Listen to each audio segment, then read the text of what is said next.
Hello everyone and welcome back to the Marauders Guild. We're talking Battlefront 2 yet again, and this time, new patch has been released. Today is December 12th at the time of this recording, and a lot of new stuff for Battlefront has just dropped in terms of fixes, and also one major addition to the game in terms of appearance. Now I'm going to be talking about that first. This is the new General Kenobi appearance in Star Wars Battlefront 2. Now it is inspired by the Obi-Wan appearances in the Clone Wars show and movie respectively. He wore this during a lot of major battles during the Clone Wars show. It is of course his robes mixed with clone armor, a signature look for him and a lot of Jedi during that time of the Clone Wars.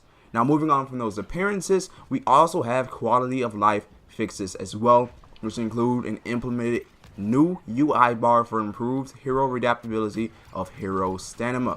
The player's health bar has now been updated with an indicator that lets the player know how many dodges are available. And they've also implemented squad spawn on blast and reduced the spawn timer for that mode to 5 seconds.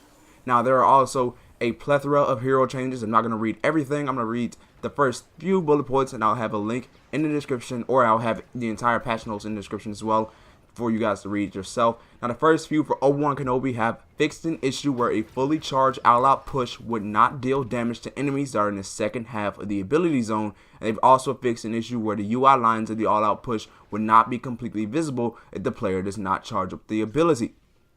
For General Grievous, they fixed an issue where Grievous would not deal additional damage when attacking from behind, and they've also fixed an issue where Grievous would occasionally get stuck in an animation when hit by a shock grenade. Now there's one fix for Vader in which Darth Vader would occasionally get stuck in choke animation. There's also one fix for Solo, an issue where his detonate charge will not visually explode when triggered.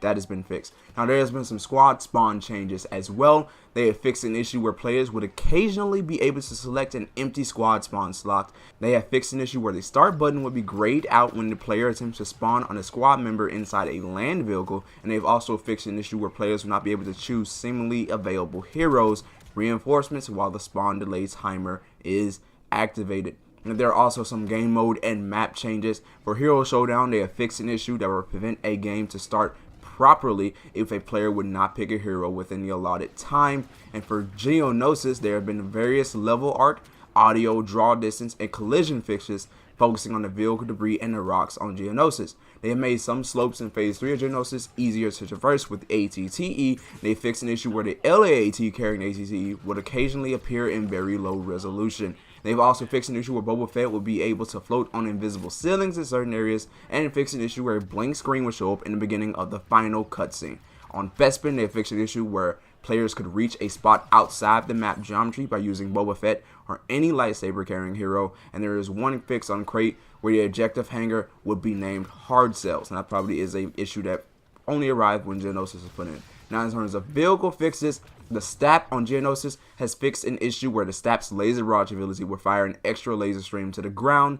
There have been numerous fixes for the ATTE, one of which include fixing an issue where the ATTE's front cannon muzzle will show in the wrong color, among other stuff. Again, I will put everything in the description below for you guys to read. Now that is the major Battlefront 2 patches for today. Of course, the biggest thing, of course, is Obi-Wan Kenobi's General Kenobi skin, which is available for purchase right now. Now, as I said, again, if you wish to check out the full patch notes, I will either put a link or just post them all in the description below so you guys can check them out yourselves. Stay tuned to the channel for more Battlefront 2 content. If you enjoyed this video, be sure to press that like button and share with your friends to get them in on the conversation as well. If you haven't already, please subscribe to the Marauders Guild for more content just like this. Until the next time, may the force of others be with you.